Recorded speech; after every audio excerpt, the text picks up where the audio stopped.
How's it going, everyone? Today we'll be talking about the big win Saturday night against Timbers 2. We're going to be looking ahead to this Wednesday night's match against Swope Park Rangers. We'll come at you right after this.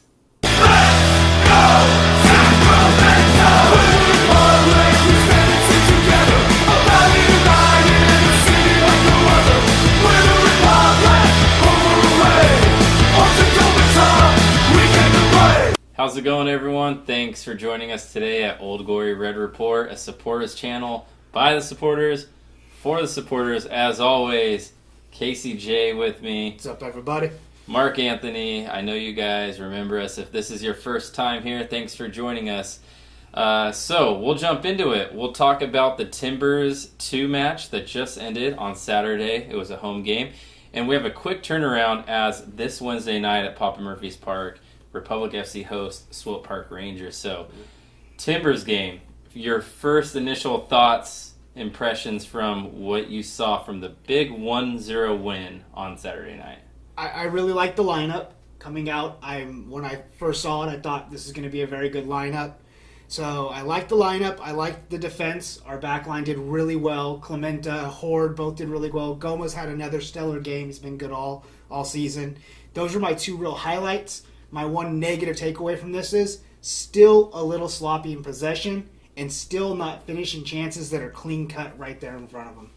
Yeah, and it was, I know that on our last video, the match preview, I talked a little bit about how it was kind of important to get up on Timbers early, get a goal against them. And right off the bat, Awasa, 6th minute, puts a goal away, beautiful cross by Horde. Yeah. Awasa, beautiful finish. We would have liked to have seen a couple more goals in the first half. Just because the chances, we had some clear-cut chances. That's it. Their keeper, credit to him, he made that beautiful save diving to his left. A good reaction save. Brilliant save. Yeah. From our vantage point, we were behind the goal. We thought it had already passed the keeper. I mean, it looked like he reached back and just pulled that one out. So we would like to have seen a couple more goals because we wanted to see the second half be an easier game. But the guys maintained their level of intensity and they saw out the 1-0. Well, and against Timbers, you've always got to be afraid they're going to put the ball in the net.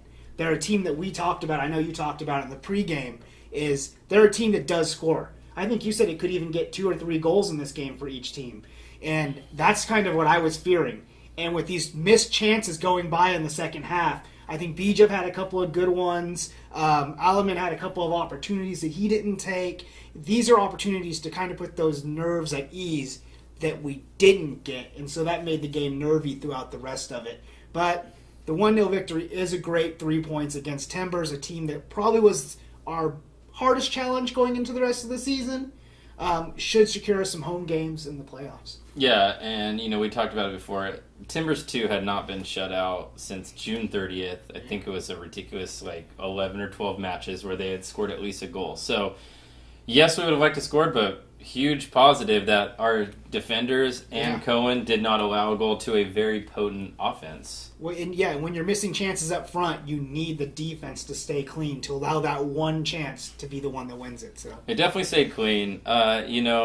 Timbers 2, they counted 8 shots. I don't really think they had any super dangerous opportunities. Of course, they had the ball in the box. They had shots where Cohen had to make a save every now and then, but I didn't think in other games, it's oh man, Cohen really saved us there, or wow, our back line really looked lost on that play. I didn't see that this game, which was really nice against a really good offense. Yeah, they had a couple of decent chances and then a couple of half chances, but like you said, that one save that they had, I think Bijev comes in at an angle. That was a good sorry, not Bijev coming in. I think when their player comes in an angle and Cohen goes down at it. Yeah. That's the one. That was the one play that I think was most dangerous. Yeah. But like you said, going back to the lineup, I thought that Elliott picked a good starting 11. I would have liked to see Alamon take better advantage of the opportunities that he got in a one-on-one situation. Yeah. But with that said, I thought the guys played a pretty good game, and I thought in particular Foster Langsdorff and Barmby on the wing, they didn't do anything for them, really. They were shut down. It was a great defensive performance by the guys. Yeah, Langsdorff was quiet all night. You didn't hear his name at all. So definitely, like I said, good performance. Yeah, and credit to you and John. You guys both predicted a low-scoring game. I thought John got it exactly right. So he did. Props to him on that one. Good job. He did. John, good job, man. But yeah, you guys both, when I saw your predictions, I mean, I was like, this game, there's got to be more goals. And I think... Well, you had me where I could say, when it was still 1-0 going into the last, 70 minutes, I was like, oh no, yeah, this can get away from us. I will admit, when we went up 1-0 in the 6th minute, I was like, well, that's not the only goal of this game. But, yeah, I mean, again, comprehensively, from coaching down to each player, I thought everyone played well. No one really made any critical mistakes. The back line kept it tight. Would we have liked to seen a little bit tighter possession? Yes. Would we like to see a couple more chances go in? Yeah. Yes. But we were playing a really good team. So you got to take that in a little bit of consideration. Timbers, too, defended pretty well, too. It wasn't like it was just a one-team show where one team's attacking, the other team is just buckling in and just holding on for dear life. So yeah, my last on that is just, this far into the season, this is when you're really hoping your team is firing. You can't have them looking for these chances anymore. You have to have them taking them. And this late in the season, getting to the playoff time, I really wish we'd see them taking some more. But why don't we move on to the post-match, or the pre-match? Before we go into that, who's your man of the match for this game? My man of the match for this game is going to be Iwasa again, just because he's the leader on this team. He's getting us the wins. He gets himself in the right place. He had a lot of good runs on this game, good movement off the ball in this game. I'm going to pick him again. All right, always a solid choice. I'm going to go with Elliot Horde. He had great cross. He had the assist, and we did not hear Barmby's name all night. The guy did not get free. Horde did his job defensively. Had the game-winning assist. He's my man of the match. I couldn't. He's been putting in a couple really good performances lately too. It's great to see him playing because we really needed that support from the sides. Yeah, I mean, he just had that banger of a goal a couple games ago. He's playing really well. Maybe a really big unsung hero for how good we have been this year. And then before we move into the Swope game, I mean, we are now set to host a home match. It's not official yet, but we've put ourselves in a very solid position, chance. Yeah. I think one more win from our last 3 games should do the trick. But yeah, moving on. Speaking of another win in our last 3 games, Swope Park Rangers comes into Papa Murphy Park this Wednesday night against the boys. Short turnaround. Swope's had some time off, so they are going to come in. They will fly in, so it will be a trip, an away game for them, but they should be well rested. Yeah, they're a game ahead of us still. So yeah. So what do you think? What do you see going in? They're in 7th place right now. They have not clinched, and they might need a win in their final 2 games to actually make the playoffs. They got teams right on their heels in St. Louis and San Antonio. So if they drop points in these last couple games, it could be a real nail-biter for them coming into these last couple spots. I think we're going to go there and get a win. They're a team that plays well, but they've been kind of inconsistent. They've had a win, loss, and draw in their last 3. They beat San Antonio and then lose to Tulsa, or draw with Tulsa. So a little inconsistent. I think with the back line we saw play just recently against Portland, we can get the result here. Yeah, and to break it down even further, I mean, right now Swope is sitting in 7th place at 50 points. Now, St. Louis is right behind them, but that's an 8th seed, so even if they flipped, they'd still make the playoffs. But San Antonio is a team you got to watch out for because they're sitting in 9th at 46 points. 4 points behind Swope.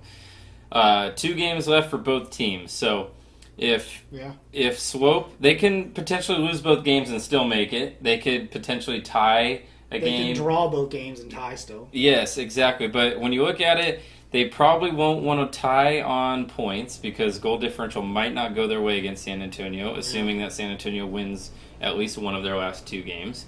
But yes, so it's very critical for Swope. That's the main point. It's a team fighting not for positioning like Republic are, but are fighting to actually play in the postseason. Yeah.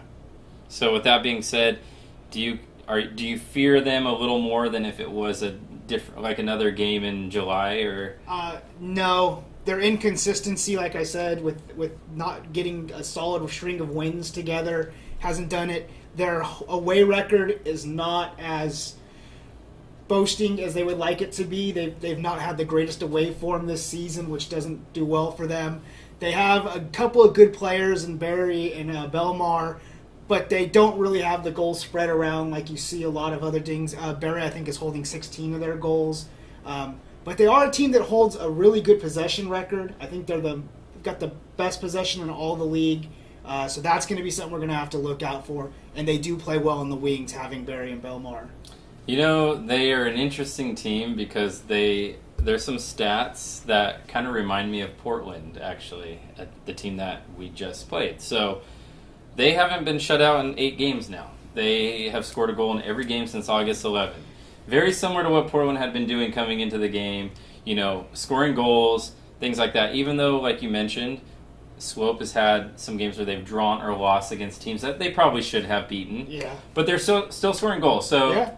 With that said, their 3 men up top are kind of similar to the 3 men that Timbers, had, where you have those 3 players kind of scoring, 70% of the team's goals or so. Well, and they play the same style where they want to get it out to those wings playing out of the back, and then they want to get that ball into that big guy in the center and let him knock the balls in. And that big guy in the center is Tyler Blackwood, former Republic FC standout player. It's a familiar face to everybody. Yeah, it seems like in the USL, every time Republic plays somebody, there's at least one former player from Republic. That's right. Just how the USL is, unfortunately. Unfortunately, that is a mark against the league, is that there is a lot of player turnover. There's a lot of 1-year contracts. So, but Tyler Blackwood, a familiar face.